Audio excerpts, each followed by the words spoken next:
into the underground city. Today we're descending into one of the most unbelievable places in all of Cappadocia, Derinkuyu Underground City. From the outside, it looks just like an ordinary town, but hidden beneath the streets is an entire underground world carved deep into the volcanic rock, large enough to shelter thousands of people, and we're heading straight down into it. Almost immediately, the passageways become narrow, dark, and low. We're trying to follow the arrows carefully so we don't get completely lost down here.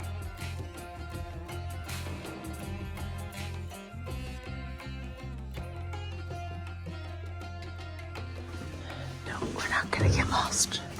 We're gonna follow the arrows. The soft volcanic tuff stone of Cappadocia made all of this possible. It's easy enough to carve by hand, yet stable enough to create entire underground cities that have survived for centuries. And Derinkuyu wasn't alone. There are dozens of underground cities throughout Cappadocia, many connected through tunnels and hidden passageways. Terry's constantly hunched over to fit through the tunnels, and honestly, even I have to duck in a lot of places. It's hard to believe this city extends roughly 85 meters or 280 feet underground.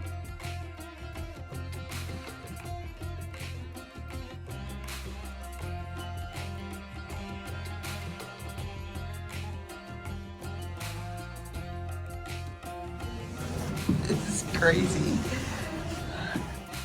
It's actually 18 stories deep, but only the first 8 levels are open to the public.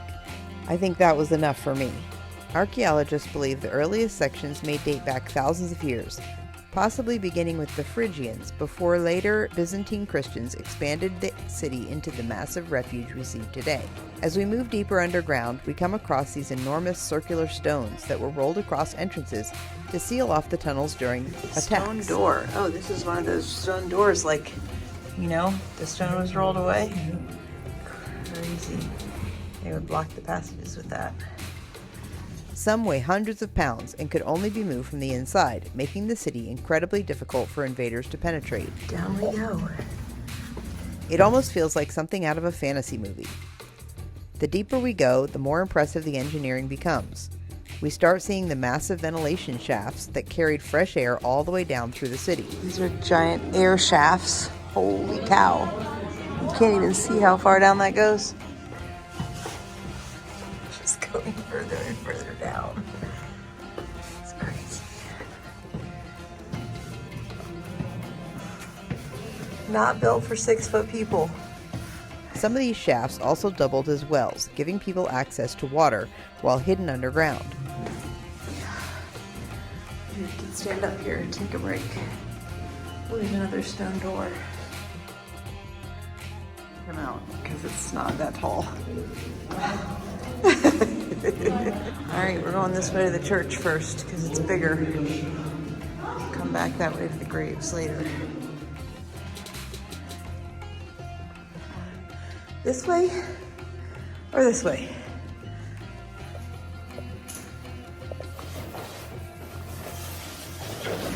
Ancient cul-de-sac. Ventilation shaft. Going down.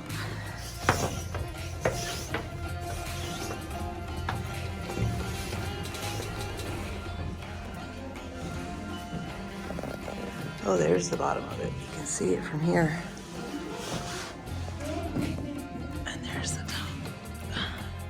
Considering this place may have housed up to 20,000 people and animals at times, the ventilation system is honestly incredible. Here's the living room. And everywhere we turn, there are more rooms carved into the stone. Storage areas, kitchens, sleeping quarters, churches, gathering spaces, even burial areas. Some rooms suddenly open up enough to stand comfortably, while others squeeze back down into tight tunnels where you practically have to crawl.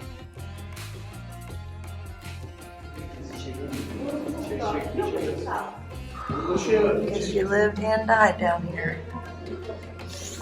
Holy crap. Oh.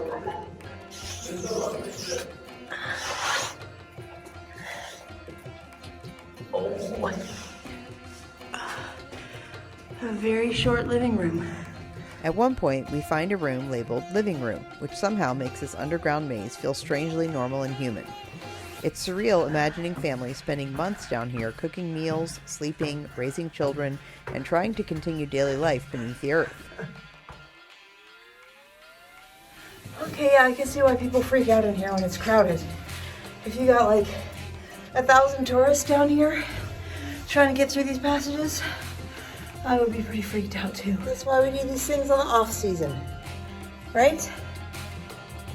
You can definitely understand how this place could be overwhelming if you're claustrophobic, especially when tour groups start bunching up in the narrow passageways.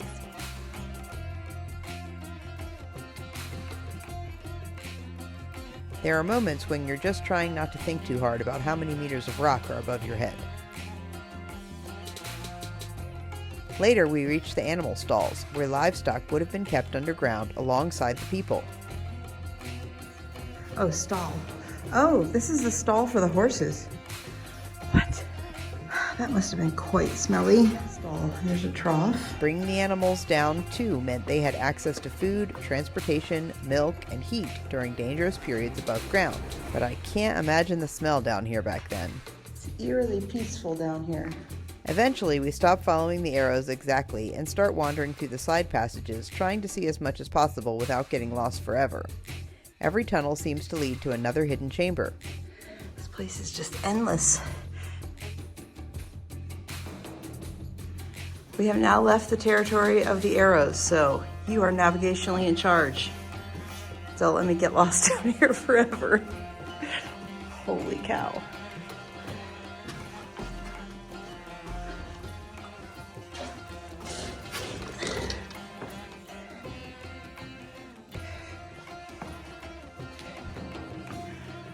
Oh, this is the dining room. Then we come across one of the most fascinating rooms yet. A long dining hall with a carved stone table running through the center. Terry walking on the dining room tables. Nearby are channels carved into the rock where liquid once flowed, possibly used for wine or food This preparation. is where something was flowing. Water or wine or something. It's incredible how fully functional this underground world really was. After exploring what felt like an underground labyrinth, we finally emerged back into daylight. Nearby, I ducked into the Church of Agios Theodoros Trion, also known as the Church of St. Theodore. Unlike the underground city, this church is relatively recent, dating mostly to the 1800s when a large Greek Orthodox community still lived here in Derinkuyu. Its architecture blends traditional Greek Orthodox design with the local Cappadocian stone construction style. Inside, you can still see traces of faded frescoes and painted decorations on the walls, even though much of the artwork has been damaged over time. After the 1923 population exchange between Greece and Turkey, the Christian families who once worshipped here were forced to leave, and the church was eventually abandoned. It's interesting seeing this peaceful church after exploring the dark tunnels below, two completely different layers of Cappadocia's history existing side by side. Unfortunately, exploring the church caused us to miss our bus, so we now had an hour to wait in a light drizzle and wander through the town. And that's when we spotted this bull, standing inside a trailer looking very much like he was plotting an escape attempt. Except, unfortunately for him, the trailer was parked directly in front of a butcher shop. Not exactly the ending he was hoping for. After a day of wandering through hidden underground tunnels, ancient churches, and rainy streets, Cappadocia somehow continues to get stranger and more fascinating every single day.